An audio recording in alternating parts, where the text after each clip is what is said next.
We know the acronyms. It's our special, secret little way of discussing things on cameras between us. I've got a few ideas. Keep on watching, because I'll give you some of the ideas I've got for the videos towards the end, because I've got some more.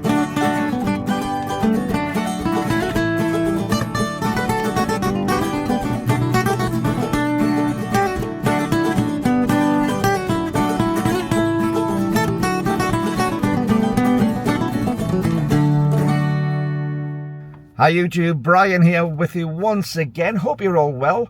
And as my Scottish friends would say, aye, it's been a wee while since I last released a video. Well, it has been a wee while since I last released a video. Sorry about that. Lots and lots of problems been happening about when we were away in Wales. My wife, unfortunately, pulled something in her knee, just below the knee in her right leg. And it's just been getting worse and worse and worse. And for the last 2.5 weeks, something went snap in there a couple of weeks ago, and she's been pretty much bedbound since then. We've been all sorts of things, and I've been playing nurses, which I've been doing all the hard work, looking after her, playing nursing. I even put the little uniform. No, I didn't. No, that scrub that horrible thought. Leave a lasting picture in mind. Scrub that. Start again. Yeah. So I've been nursing my wife, Mrs. 4/3. And she's gone through a hell of a time, so I put my priorities towards looking after her rather than making videos. And I know that you're all super special to me, really super special to me, but I do apologise, I had to put her first, so I hope you'll understand. Anyway, while I am here, before going any further, don't forget, because I haven't had any videos going out, please give me a thumbs up if you would. It really is appreciated if you can do that. And if you can just do me a favour and just hit the little subscribe button if you can, just down there, and hit the bell, because that makes a huge difference to my channel and how many people see the videos. I know I keep on saying it to you, but all the ones who haven't subscribed, you're the ones making me have to keep on saying it, you see. So just subscribe, it'll keep me quiet. Anyhow, yeah, it's been an interesting time there. I haven't been able to get out, but I have been able to get out. The weather has been atrocious. We just had Storm Bert. Who thinks of these names? Storm Bert. We just had Storm Bert last week, which basically was horrendous wind and rain and things, and floods in certain parts of the country. And when it has been sunny and bright, I've been having to play nursing duties, as I say. But what it's done is it's given me the ability to sit down and watch a whole load of videos on YouTube. While I haven't been upstairs, I've been leaving Mrs. 4/3 to get some peace and relaxation. I've been downstairs watching YouTube videos, reading people's comments, not just on my videos, but people's comments on all sorts of other photographers' videos. And I've got a few ideas. Keep on watching, because I'll give you some of the ideas I've got for the videos towards the end, because I've got some more coming up. But one of the things I have noticed is an awful lot of videos are very clever, telling us all the fancy bits to do, all these really good things to do. But a lot of the comments that I see, not only on YouTube, but also on Facebook and Instagram, there's an awful lot of people who don't know as much as we do, because we're clever, you see. Yeah, you and me. Yeah, we're the ones who know about photography. I mean, I used to be professional. I've told you that before. Doesn't mean to say I was any good at taking photographs. It just meant I made some money out of doing it. But I used to be a professional. I know all these things.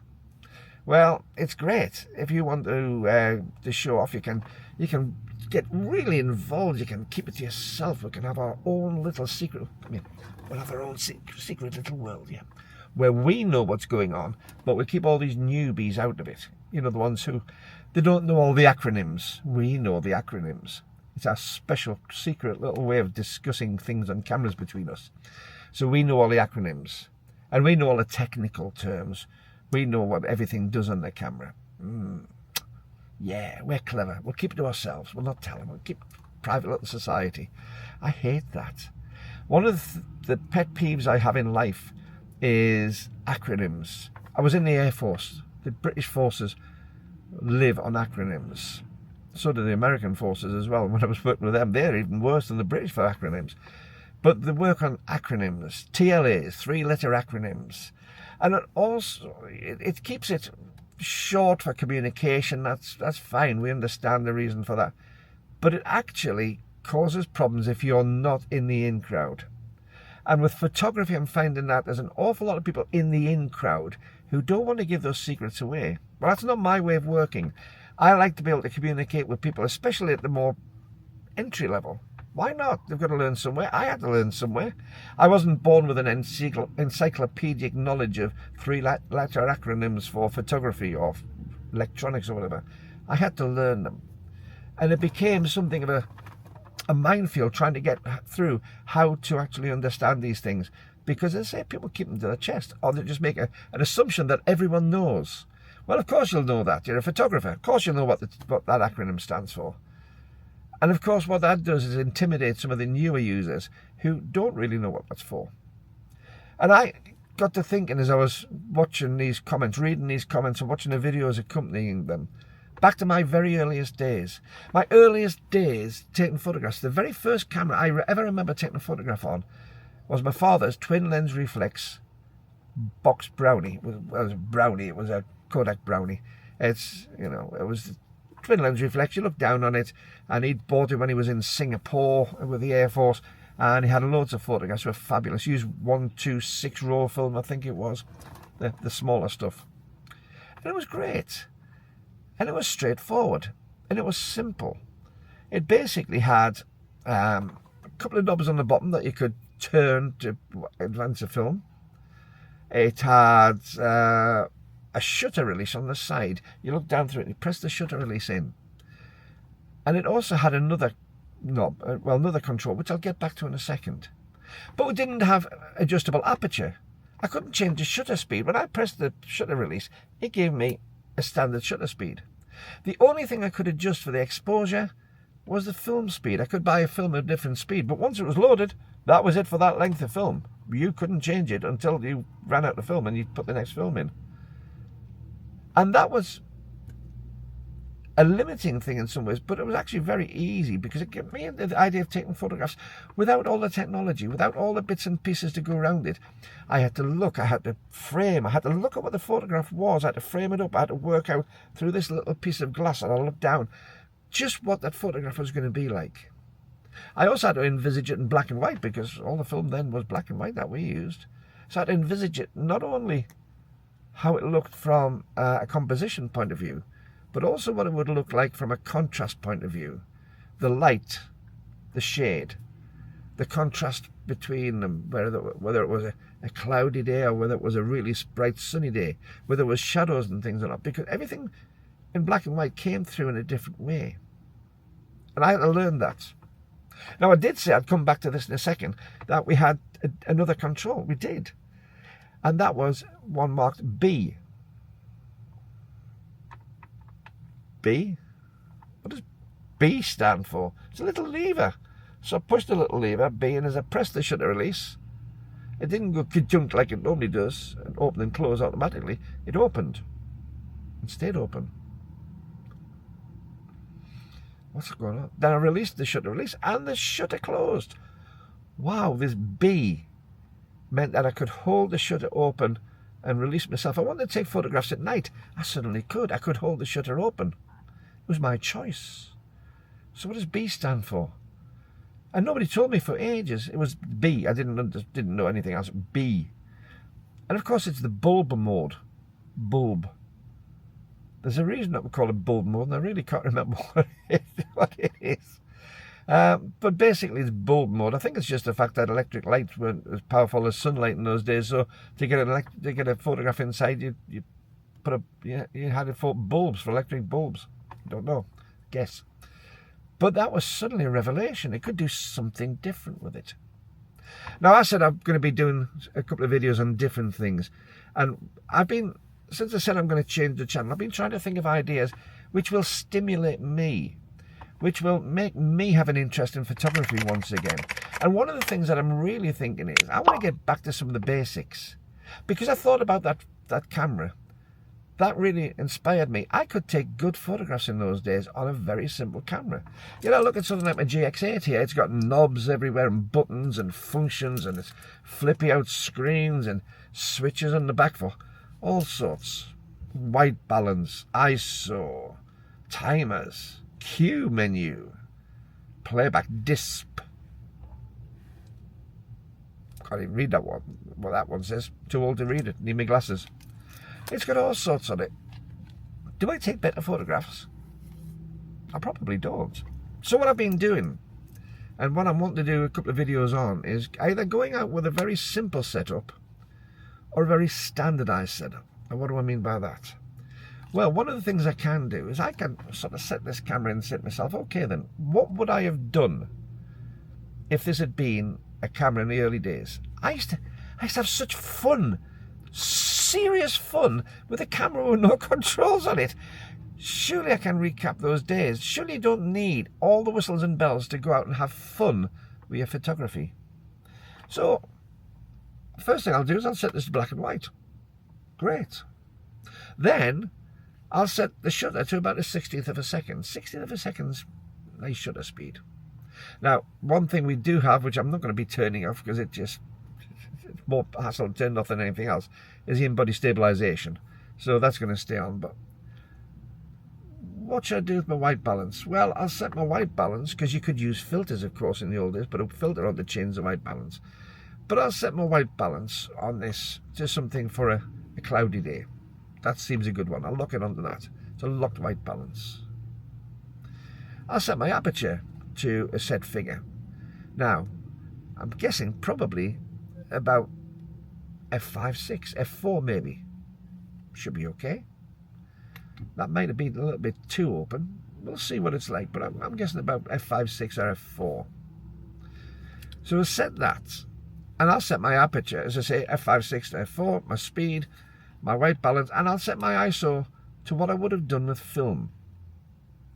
Now, if I was going to be shooting outside on a cloudy day, I'll probably be going for about a 400 ASA or 400 ISO film, because that would have been a very fast film when I was young. Trying to get faster than that was silly. I remember when Kodak brought their Kodak Color Gold film out at 1000 ASA. Wow, 1000 ASA. That was so fast. So fast. Very grainy, but so fast. Wonderful. So yes, set the camera up to that. Put a prime lens on instead of this. Instead of this zoom, let's go and put a 25mm lens on. Give it the equivalent of the old 50mm. The nifty 50. Because my first SLR camera was it was a Zenit E originally, which had a 50mm screw-on lens. But it did have a light meter. You could actually use a light meter on it. But yeah, it's a challenge. I'm going to go out with this camera and I'm going to take photographs with fixed white balance, with fixed aperture, fixed speed, and a fixed ISO, and a fixed lens. And I'm going to go out and try and have some of the fun that I used to have. So that's one thing. That's one thing we can do. Now, before going to the next thing that I was thinking about doing, have a quick look down there if you would. If you'd like to give a bit of support to the channel, you find there's a Patreon group, which you are more than welcome to become a member of. And all of these wonderful people here are my Patreon patrons. And they're fabulous, and they keep the channel going. But if you'd like to be one of them, there's a link below. If you'd like to just give a little one-off support for the channel, just to try to keep the channel going, there's a Buy Me a Coffee link below. And if you click on that, you can buy me a coffee and just give a little bit of monetary support to the channel. And it's all greatly appreciated. So, back to the camera. What's my next thing I want to do? Well, again, because I've been sitting thinking about things. I've been sitting thinking about how can I do something where an entry-level photographer can really go out and have fun. And it's simple. Put your camera into P mode. Now, if you have a look on most function modes, you'll find there's a P mode. Or even a little green sort of mode on their cameras, which is fully automatic. Put it into that. Let the camera do all the work. Stop worrying about the aperture. Stop worrying about the shutter speed. Stop worrying about the white balance. Just go out and compose a photograph. Go out and see what you can do. You're not trying to use the fabulous sort of things to try and work out how to get a super shallow or super wide depth of field. Just go out and let the camera decide what it wants to do. It'll surprise you how good the photographs can be. Now, I know that there'll always be shortfalls on that because everything on this is a compromise. The camera's trying to make the best decision for you. But for an entry-level photographer, somebody who's coming up and starting, just put it to that fully automatic mode and taking away the pressure of having to go around and Remember the technicalities. Work out what the TLAs are, the 3-letter acronyms. Work out what this is, what that is. Why does this have an impact on that? Why does that have an impact on that? Forget it. Go out and look, either on the back screen, or preferably put this little thing against your eye. Get it in close. Make it so that it's almost part of you. Become intimate with the little box that you've got in front. Or do what I used to do with the twin lens reflex. If you've got a tilt swivel screen, turn it sideways. Look down on it. The whole new world available, but just by looking down onto the display. Now, I can even do that on the GX8 by lifting that up as well. I quite often do that. People say, what's the point of it? Don't see the point of it. Well, if you have to have the point spelled out to you, then you obviously haven't used it enough. Get your eye on it. Get yourself bent over. Look down. You're further down at waist level. But use the camera to have fun with. And when you've done that, just make a little mental note of what you did, what you enjoyed about it, what you think the shortfalls would have been, before you try any other controls. And I'm actually not talking to the beginners here. I'm talking to you. I'm talking to people who do photography all the time, day in, day out.